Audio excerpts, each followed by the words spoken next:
My life is a miracle. Every child has a story of God's love to share. Shalom World, tune into God's love story.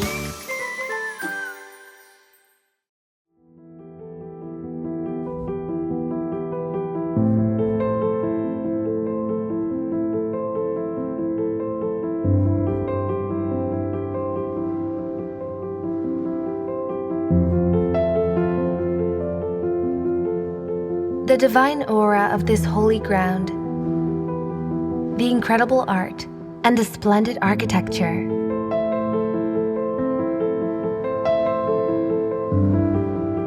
The chronicles of its mystifying history, and the true and exceptional presence of Our Lady.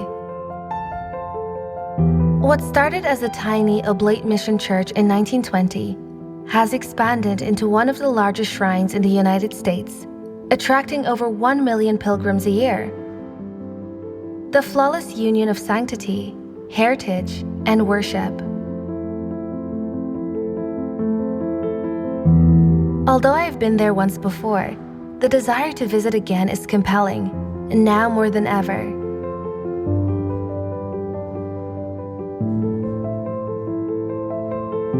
I am Annalizza Tijerina, and today I welcome you to join me as I visit this blessed site. The Basilica of Our Lady of San Juan del Valle in San Juan, Texas, a shrine so extraordinary that your visit will be unforgettable.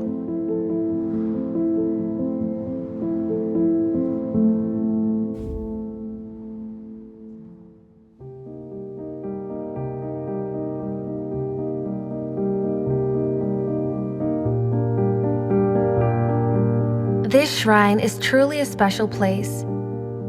The power of all phenomenal missionary activity could be felt as soon as you enter the grounds. Millions of pilgrims come here each year to honor the Blessed Virgin Mary, or as they devotionally call her, Our Lady of San Juan del Valle. The story of her devotion started 400 years ago in a small village in Mexico. I'm sure we'll find more about the history of Our Lady and about this place from the rector and the shrine officials who have kindly welcomed me. The history of the Shrine of Our Lady of San Juan del Valle actually began in Mexico back in the late 1500s when the Franciscan missionaries came to evangelize that area called Los Altos de Jalisco.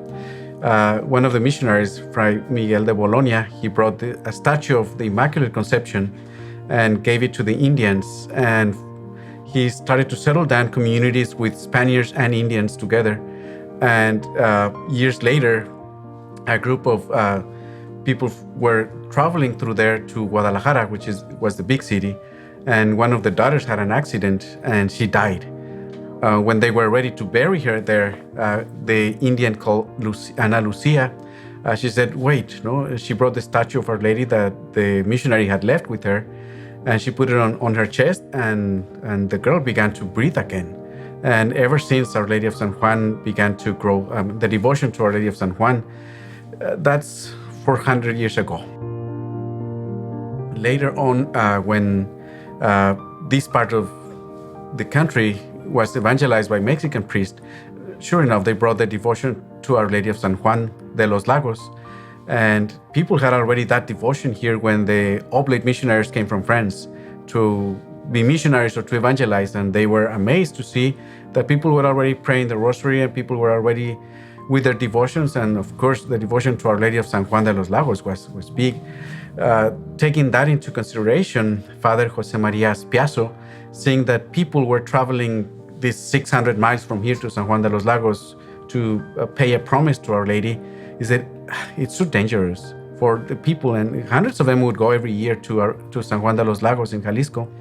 So he decided to go there and ask a woodworker to do a statue similar to Our Lady of San Juan de los Lagos, to bring it here. So instead of people going there, they would stay here and they would pay their promises to Our Lady of San Juan locally. So that was in 1948 when he went and he decided to do that. In 1954 is when they brought the statue of Our Lady of San Juan to a small wooden church that we still have. It is one of the missions of San Juan, but it was called Our Lady of San Juan del Valle, no? Same statue, different color. If you compare Our Lady of San Juan de los Lagos and Our Lady of San Juan del Valle, the artist said, no, Our Lady of San Juan de los Lagos is only one. So the design was the same figure, but with a different color. Our Lady of San Juan del Valle is a little bit more morenita, no? Darker. And I think that worked in our advantage because now it's the identity of Our Lady of San Juan del Valle. While we are still on the topic of history, an incident that vividly enhanced the mystique of this shrine must be mentioned. Almost 50 years ago, a small low-flying plane crashed into the roof of this church, exploded into flames, destroyed very much the entire shrine. An incident that burned its way into the shrine's past. I'll never forget that, because when I remember that, I get very emotional. All the priests were in that shrine, about 50 priests, and I was directing the assembly with the songs and from the pulpit. And just like that, we heard like a bomb. It was like a boom, boom. In the shrine went down the roof, and everybody was running. I think the intention of the pilot was to kill the priests who were inside, but unfortunately, the only one who died was him.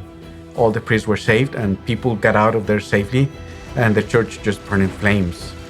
When the church was burning, one of the priests ran to rescue the statue of Our Lady of San Juan, and the other went to the tabernacle to get the Blessed Sacrament, and they ran out and in the midst of the flames. That, to me, it's a manifestation of Our Lady. She said, I want to stay here, no? And I think instead of destroying the faith, it just grew stronger, as it always happens, no? Try to kill the faith and it grows stronger, because there is people who show who they are or prove their faith by remaining faithful to their beliefs. The way that that building had been built with metal rafters, that kept the plane up there. The plane did not crash on the people.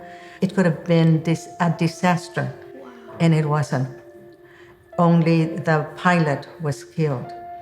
And that in itself was a great loss, but at the same time, it provided a great drive on the people, because by that time, everybody a lot of people in the United States knew of that incident, so that everybody came to the rescue. That happened in a way that I feel God was in charge to see that lives were spared and that the faith continued to grow.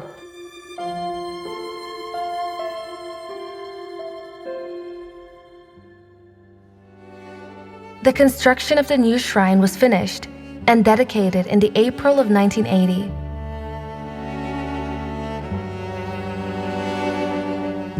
The statue that was rescued from the fire is now enshrined high above the altar, surrounded in golden rays, encircled by 12 stars, and murals of pilgrims from all walks of life. From the clergy to the peasant farmer, approaching Our Lady, all with their gaze fixed on her. The grace behind the faith and miracles resonates from this spot. Most pilgrims to the shrine kneel at the foot of the statue to light a votive candle. Truly, here lies the heart of the shrine. If you go into the Basilica, you'll see the niche of Our Lady of San Juan. She's at the center, and she's surrounded by some personalities in there whose face may not look familiar because they don't represent a person in particular. But it starts with the faith of the people, the missionaries with the oblates. No, you see an oblate priest and a sister of the Incarnate Word. And then you see a woman carrying a sheaf of wheat and a basket of oranges, because that's the people of the valley, that's what the valley is known for, the oranges and grapefruits. Yes. Valley is famous for that. So it represents the coming of the missionaries into the area with the families of the valley. And then you see a sick woman and a blind one and a child and a family. And then going up, you see a seminarian, and then you see a bishop. That's the story of the diocese, like from the beginning as a missionary diocese with the oblates of Mary Immaculate from France, and then the Sisters of the Incarnate Word, the people that lived here and the kind of work they did. So it represents that. And the families that come together to pray to Our Lady until we became a diocese with our own bishop. So you see the progression, the seminary and the priest and the bishop in there. That's the official meaning that I read and that people know. And it's a beautiful statue. You see the tenderness of a mother's gaze when you are there. That's what I tell the people. I know you tell me you come to see the Virgin, but let her see you because she wants to see you. The mother wants to see the children, and it is amazing to see hundreds of people down where they put the candles. And I was telling you before, the 10 candles that people bring in here, loaded with prayers and petitions and faith. We have a candle room on the side. We don't throw away those candles. We just take them from there because there's not enough room till they are extinguished on their own. So every candle that the pilgrim brings with their devotion, their petition, their thanksgiving, it's kept in the room until it is gone on their own.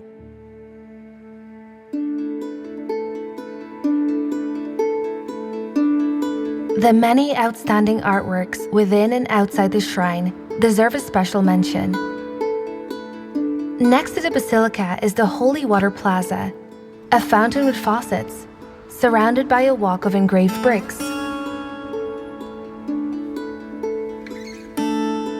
Visitors can view the giant 45-foot mural of Christ, presenting his mother to the people of the valley,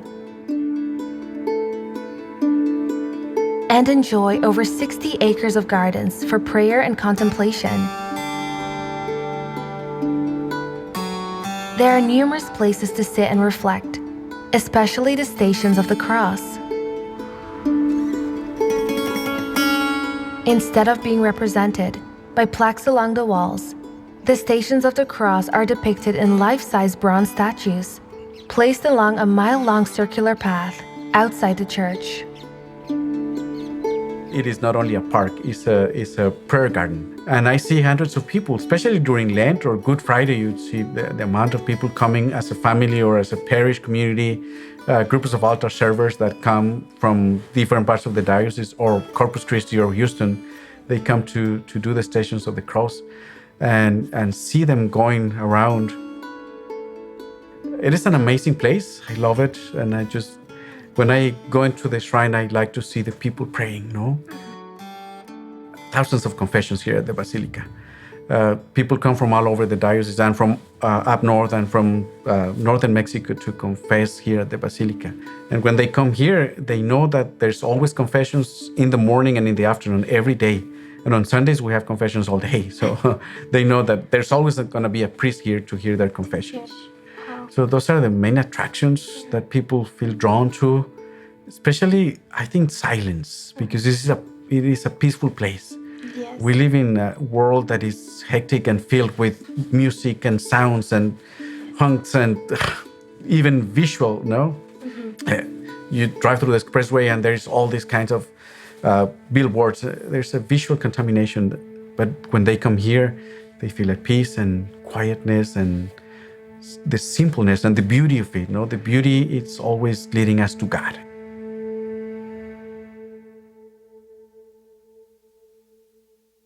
People come from far and near, with over 1 million visitors each year. They have come to pray, to sing, to worship, and to marvel at a place designated by Pope John Paul II as a minor basilica, now a basilica, and national shrine. Testimonials of pilgrims who have experienced wonderful healing, cleansing, and renewal of body, mind, and spirit is the primus appeal of this shrine. The purifying love and powerful intercession of Our Lady of San Juan is profound in those encounters. sometimes they ask me why so many people come to the shrine, to the Basilica, to the National Shrine. Many people, the majority of people, are poor. We don't see a lot of people, rich people coming, ¿verdad? All these people, many of these people, have lost their faith. They don't have faith in anything. I see so many people from Mexico, very poor, ¿verdad? They need help. These people don't believe in politicians. They don't believe in voting. They don't believe in anything. They have lost. So like Tepeyac in Guadalupe, here the Basilica has been their solution for the depression they're going through. So they came to the Virgin Mary. The Virgin Mary for these people is hope.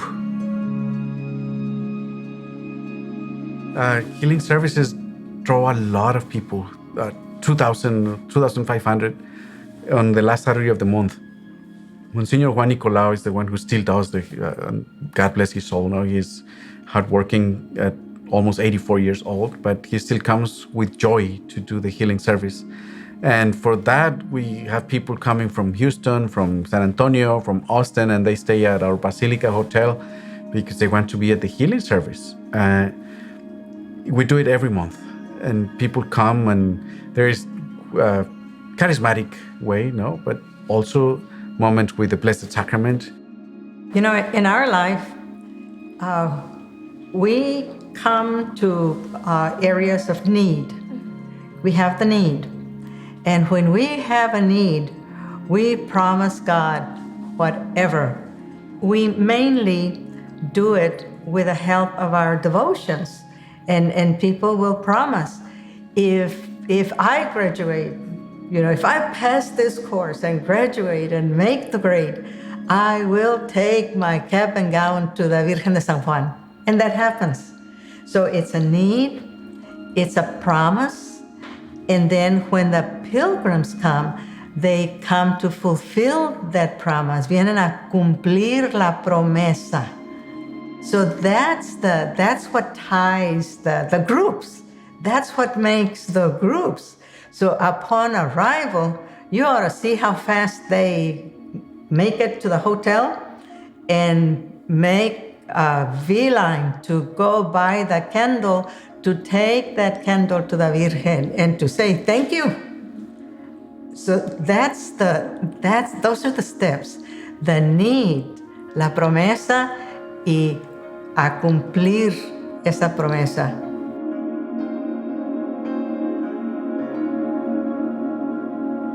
We have some beautiful witnesses of women who said, I came to pray to Our Lady, and then a year later I come to give thanks because I have a child now. There is a family that they had triplets. Couldn't conceive, and she came, she prayed, and a few years later she has triplets. And she was already reaching her 40s when she had them. And they come to Mass here. It's a joy to see those three little kids singing in Latin and praying to Our Lady and devout to the church. And the mother and father come to church here too. We got married back in March of 2010. We're coming to the Basilica. Throughout that time, we were praying to the Divine Child, that He would give us a miracle and we would have our first kid. It turned out that in June of that year, right before the 6th month in May, in the 5th month, my wife started feeling some of the symptoms of a possible pregnancy. She went and got tested and it came out positive. So obviously we were very excited, we were very happy, and we thought, wow, the excitement was unbelievable. So we started doing the sonogram, and all of a sudden the doctor makes a reaction. It just felt like something was bad, something went wrong. She was in shock. Yes, and she looked at us and said, well, no, the thing is I'm seeing 3 hearts on the screen. We thought it was a joke. Yeah, we thought they were playing a joke on us, and she went and got a second opinion, and another doctor came in and said, there they are. There they are. We see the three hearts right there. Our plan was to have only 2 kids, and he sent us 3. and we feel the commitment to make good soldiers for Christ. Yeah, it was our biggest miracle in our lives, and we thank God every day for His life, for their lives. There's not one day that goes by that we don't give thanks for these free blessings. It's the best thing that could ever happen to us. The faith, they put all his faith in the statue of the Virgin Mary. Now when I give healing, I said, be healed. Father, heal him in the name of Jesus, through the power of the Holy Spirit and through the intercession of our Heavenly Mother Mary, la Virgencita de San Juan. Always I mention the Virgencita de San Juan. And I have a lot of faith in her. Also, she healed me. I had cancer. I go through chemo. I go through radiation. I go through negative emotions. My heart, I had suffering. Treason, friends who have whatever. My solution is to spend a lot of time looking at the Virgin Mary.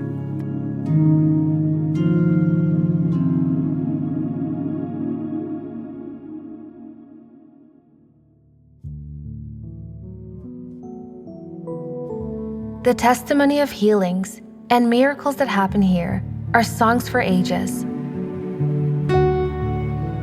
Its brokenness, its elation, the love it gives and receives.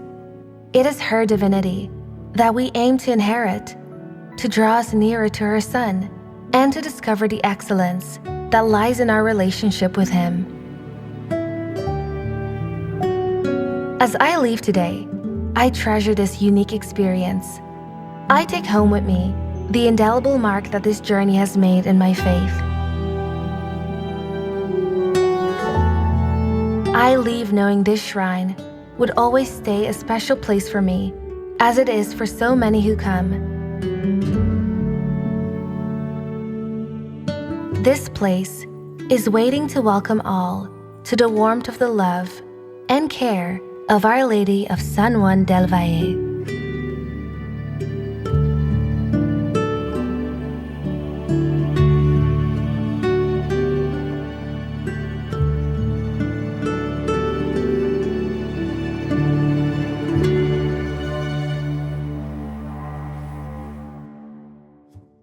To all of the viewers of Shalom TV throughout the world, I want to encourage you not only to support this amazing media apostolate, but to spread the word to others. We all know how the internet and mass media are polluting the world with the poison of pornography and so much other forms of materialism. This is the source of eternal life, the gospel, and Shalom TV is consecrated to spreading the word of Christ. Thank you.